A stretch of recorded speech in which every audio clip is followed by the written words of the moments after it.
시청자 여러분 안녕하십니까? KBC 8시 뉴스 시작합니다.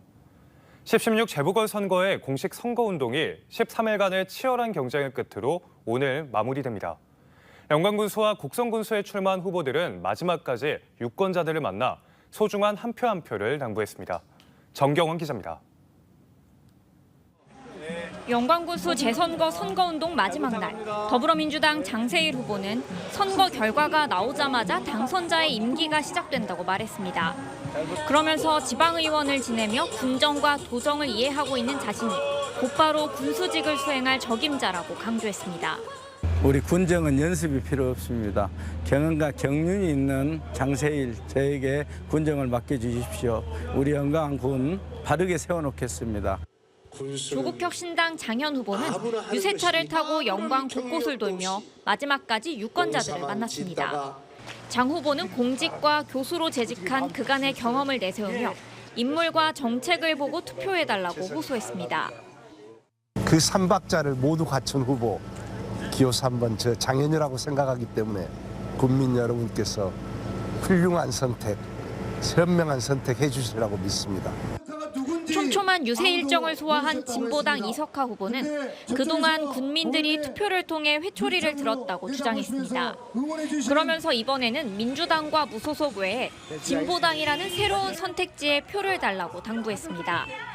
저는 현장에서 우리 국민들과 우리 농민들과 30년을 눈물과 땀을 함께 흘려온 사람입니다. 떨어져 있지 않은 사람입니다. 같은 주민이었고. 무소속 오기원 후보는 깨끗한 군정을 펼칠 청렴한 후보에게 힘을 실어달라고 호소했습니다. 함께 군수 재선거가 치러지는 곡성에서도 민주당 조상래, 국민의힘 최봉의, 혁신당 박웅두, 무소속 이성노 후보가 마지막까지 총력전을 펼쳤습니다. 영광군수와 곡성군수 재선거 본투표는 내일 오전 6시부터 오후 8시까지 영광과 곡성 55개 투표소에서 일제히 실시됩니다. 지난 11일과 12일 사전투표에서는 영광과 곡성에서 각각 43.1%와 41.4%의 투표율을 기록했습니다. KBC 정경원입니다. 10월 16일 재보궐선거가 내일로 다가왔습니다. 전남에선 영광과 곡성군수 재선거가 치러지면서 전국적인 관심을 끌고 있는데요. 특히 곡성군수 재선거에는 보수 정당인 국민의힘이 20여 년 만에 후보를 내고 의미 있는 도전에 나섰습니다. 국민의힘의 오선 국회의원인 나경원 의원도 직접 곡성군수 후보 지원에 나섰는데요. 김재현 기자가 이번 재선거의 의미와 각오를 들어봤습니다. 네, 10월 16일 재보궐선거를 앞두고 곡성을 직접 방문하셨습니다. 지역구도 이제 서울이어서 전남 지역 방문은 오랜만이실 것 같은데 오늘 최종일 유세 지원하고 오셨습니다. 유세장 분위기 오늘 어떠셨나요? 유세장에서는 정말 곡성 발전을 위해서 누가 좋을까 하는 그런 궁금한 마음에 또 많이들 이렇게 마음을 열고 또 귀를 열고 들으신다 이런 생각을 했습니다. 오늘 석곡이 장날이었습니다. 그래서 장터도 방문하고 석곡 농협도 방문했는데요.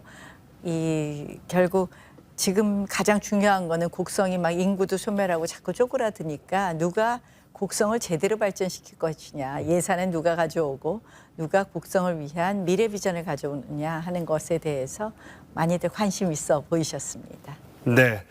자, 보수 정당이 곡성에 군수 후보를 낸 것이 한나라당 시절인 지난 2002년 제3회 지방선거였다고 합니다. 무려 22년 만에 후보를 낸 건데 지난 8일에는 한동훈 국민의힘 대표까지 찾아와서 직접 힘을 실어주고 갔습니다.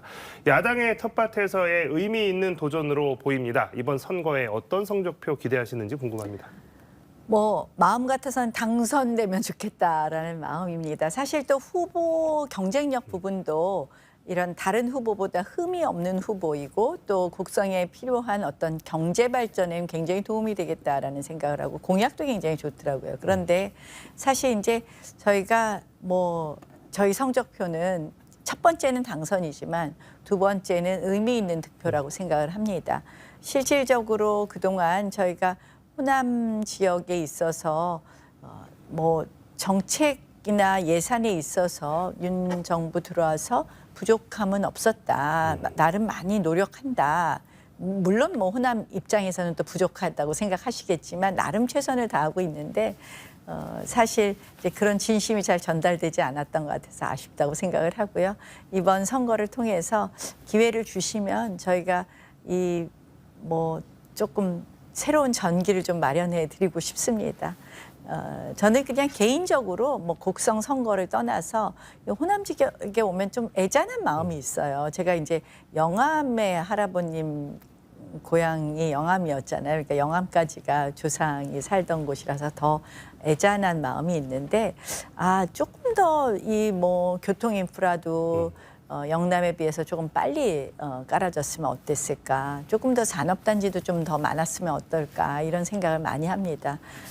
또 이 곡성 같은 곳은 전남에서도 동쪽인데 그쪽은 의료라든지 이런 부분도 굉장히 사각지대이고 해서요.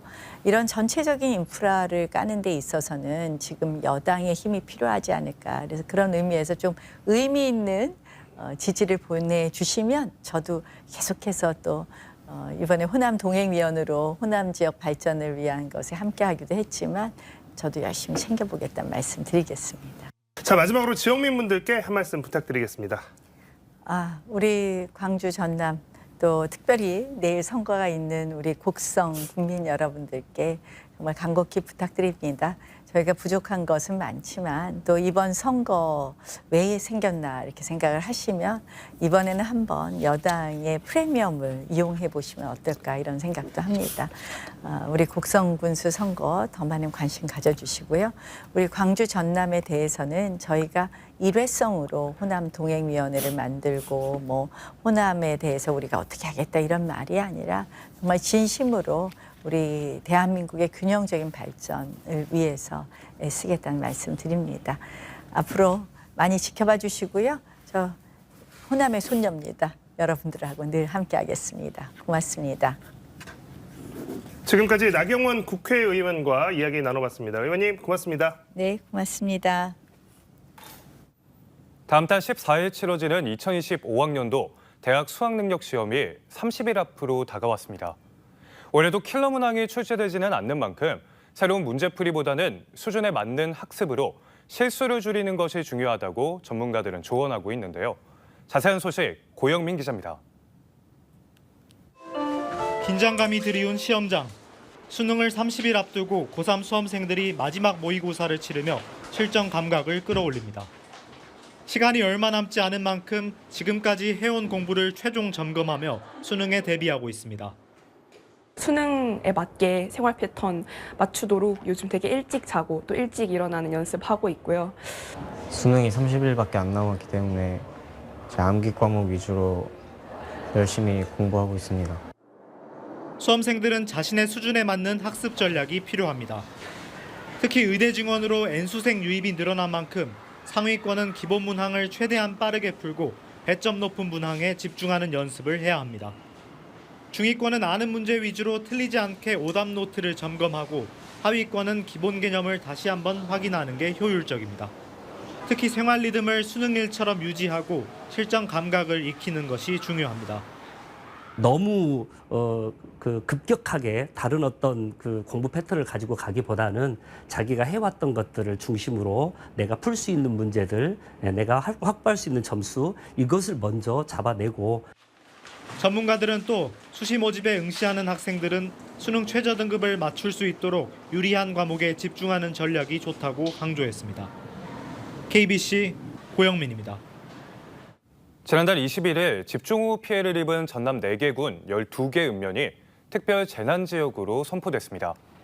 해당 지역은 해남군 황산과 계곡, 화원, 장흥군 장흥읍과 용산면, 강진군 작천과 군동, 영암 금정과 시종면 등입니다.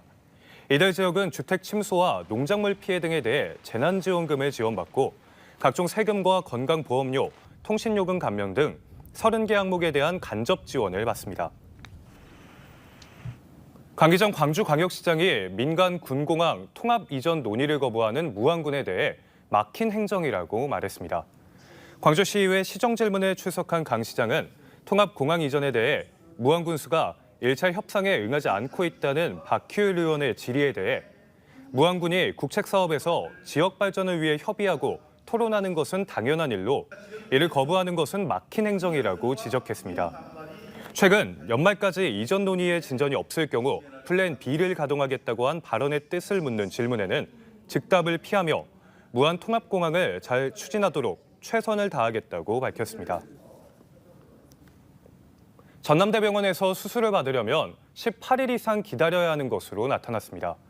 국회 보건복지위원회 소속 박희승 의원이 전국 국립대병원 10곳에서 제출받은 자료에 따르면 2019년부터 지난해까지 최근 5년간 전남대병원 본원의 수술 대기일수 평균은 18.34일, 입원 대기일수 평균은 10.7일이었습니다. 같은 기간 화순 전남대병원의 수술 대기일수는 18.14일, 입원 대기일수는 13.4일입니다. 특히 의정 갈등 여파로 올해 상반기 수술 대기일수가 지난해 대비 하루가량 늘어난 것으로 파악됐습니다. 5.18 민주화운동 해직자와 성폭력 피해자도 유공자로 등록할 수 있도록 하는 법률 개정이 추진됩니다. 전진숙 더불어민주당 국회의원은 5.18 보상법에서 인정하는 관련자들을 5.18 유공자 범위에 포함하도록 하는 내용의 법률 개정안을 대표 발의했습니다. 지난 2021년 5.18 보상법이 개정되면서 해직자와 성폭력 피해자 등이 5.18 관련자로 추가됐지만 현행 5.18 민주유공자법에서는 여전히 대상에서 제외된 상태입니다. 고등학교 한국사 교과서 전시본에 기술돼 있는 여순 사건 반란 표현이 수정됐습니다. 교육부가 국회 교육위원회 더불어민주당 김문수 의원에게 제공한 국정감사 자료에 따르면 5종 출판사 교과서에서 반란 폭도, 반란군, 반군 등의 표현이 삭제됐습니다. 앞서 교과서에 여순 사건 반란 표현이 알려지면서 전남도 교육청과 정치권을 중심으로 수정을 요구하는 목소리가 이어져 왔고 교육부는 최근 수정 요청을 의결했습니다. 지방의회 의장 선거 과정에 불법 정치 자금을 주고받은 의원과 단체 회장이 검찰에 고발됐습니다. 전남도 선거관리위원회는 정치자금법 위반 혐의로 특정 단체 연합회장 A씨와 지방의원 B씨를 고발했다고 오늘 밝혔습니다. A씨는 올해 5월 중순 의회 의장 선거 관련해 연합회 예산 300만 원을 의장 선거 당내 경선 출마자이자 해당 연합회 회장 출신인 B씨에게 제공하고 B씨는 이를 부정 수수한 혐의입니다.